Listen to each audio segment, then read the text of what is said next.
भारत की अहमियत को रूस भी जानता है। इसीलिए पुतिन ने ये कहने में जरा सी भी झिझक नहीं दिखाई कि चीन की तरह भारत भी उनका सबसे करीबी दोस्त है। पुतिन के इस बयान की चर्चा चीन में काफी हुई, जिसे लगता है कि यूक्रेन युद्ध में जिस तरह से उसने रूस का साथ दिया, उसे देखते हुए पुतिन का भारत को उसके बराबर खड़ा करना बहुत अहम है।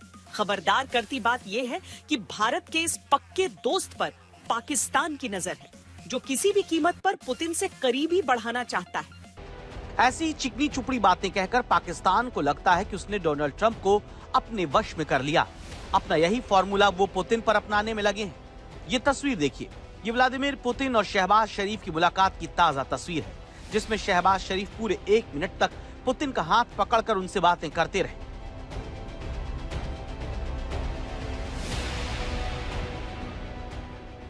अब सवाल है कि क्या भारत के सबसे पक्के दोस्त पर पाकिस्तान की नजर है? क्या पाकिस्तान की कोशिश रूस से संबंध सुधारकर भारत को झटका देने की है? क्या पाकिस्तान के इस काम में तुर्की के राष्ट्रपति एर्दोगन उनका साथ दे रहे हैं, जो इस मुलाकात में उनके साथ रहे? सबसे पहले ये जानिए कि पुतिन और शहबाज शरीफ कहां मिले। तो ये जगह है तुर्कमेनिस्तान का अशगाबाद, जहां पुतिन और Shehbaz Sharif international peace and trust forum में हिस्सा लेने पहुंचे।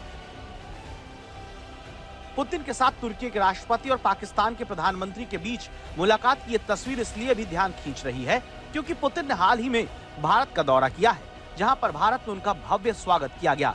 भारत और रूस दोनों ने आतंकवाद को लेकर साफ साफ पाकिस्तान को संदेश दिया। पहलगाम में हुआ आतंकी हमला हो या क्रोकस सिटी हॉल पर किया गया कायरतापूर्ण आघात, इन सभी घटनाओं की जड़ एक ही है। भारत का अटल विश्वास है कि आतंकवाद मानवता के मूल्यों पर सीधा प्रहार है और इसके विरुद्ध वैश्विक एकता ही हमारी सबसे बड़ी ताकत है। रूस भारत का सबसे विश्वस्त सहयोगी है। यही वजह है कि शहबाज शरीफ के साथ पुतिन की मुलाकात की हर तस्वीर पर सवाल उठता है कि क्या ये किसी नए तालमेल का संकेत है।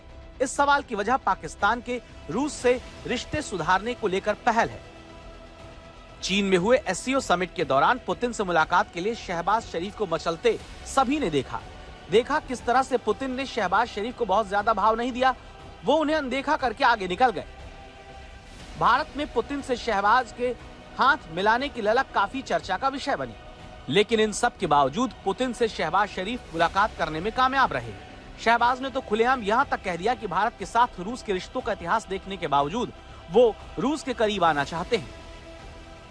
रूस से करीबी बढ़ाने के लिए पाकिस्तान अपने 2 दोस्तों का सहारा ले रहा है जो रूस के करीबी हैं। चीन और तुर्की दोनों के रिश्ते रूस से बहुत अच्छे हैं। चीन पर रूस की बढ़ती निर्भरता भारत के लिए किसी बड़े खतरे की घंटी से कम नहीं। इसीलिए पाकिस्तान को लगता है कि वो चीन और तुर्की का सहारा लेकर रूस को अपने करीब खिसकाने में कामयाबी पा सकता है। इसीलिए उसकी तरफ से लगातार पुतिन से करीबी बढ़ाने की कोशिश हो रही है। द एक्सप्रेस ट्रिब्यून की रिपोर्ट के मुताबिक पाकिस्तान में रूस के राजदूत अल्बर्ट पी खोरेव ने रूस और पाकिस्तान के रिश्ते पर कहा है कि कारोबार और ऊर्जा मामलों में दोनों मुल्क आगे बढ़ने में कामयाब रहे हैं। पाकिस्तान और रूस ने पाकिस्तान स्टील मिल्स को फिर से शुरू करने के लिए समझौते पर दस्तखत किए हैं। हम पीएसएम को फिर से शुरू करने के लिए प्रतिबद्ध हैं। खोरेव ने बताया कि रूस वेस्टर्न पेमेंट नेटवर्क पर निर्भरता कम करने के लिए पाकिस्तान के साथ दूसरे बैंकिंग चैनल खोज रहा है। ऐसा जरूरी है क्योंकि दोनों देशों को लंबे समय से पेमेंट में दिक्कतें आ रही हैं। ऐसे में पाकिस्तान और रूस पेमेंट की मुश्किल को दूर करने के लिए रोड मैप पर काम कर रहे हैं। तो पाकिस्तान की तरफ से लगातार रूस से करीबी बढ़ाने की कोशिश हो रही है। शहबाज शरीफ हर मंच पर पुतिन से मुलाकात करने की कोशिश में लगे हैं। अब ये तस्वीर देखिए किस तरह से पुतिन की तरफ से शहबाज शरीफ की अनदेखी की गई। शहबाज शरीफ पुतिन से नजरें मिलाने की फिराक में दिखे। पुतिन को भी शहबाज की मुस्कुराहट का जवाब देना पड़ा, लेकिन इसके आगे कोई बातचीत नहीं हुई। इसी सम्मेलन में जब शहबाज को मौका मिला तो उन्होंने जबरन पुतिन का हाथ पकड़े रखा और इस तरह हाव भाव दिए मानो दोनों में बहुत करीबी दोस्ती हो। कहीं न कहीं ये कोशिश पाकिस्तान की जनता को ये दिखाने की ललक से जुड़ी है कि पाकिस्तान की स्वीकार्यता दुनिया में बढ़ रही है। लेकिन रूस भारत को किसी भी तरह से नाराज नहीं करना चाहेगा, क्योंकि रूस जानता है न तो भारत जैसा उसका कोई पुराना दोस्त है और न ही इतना बड़ा बाजार।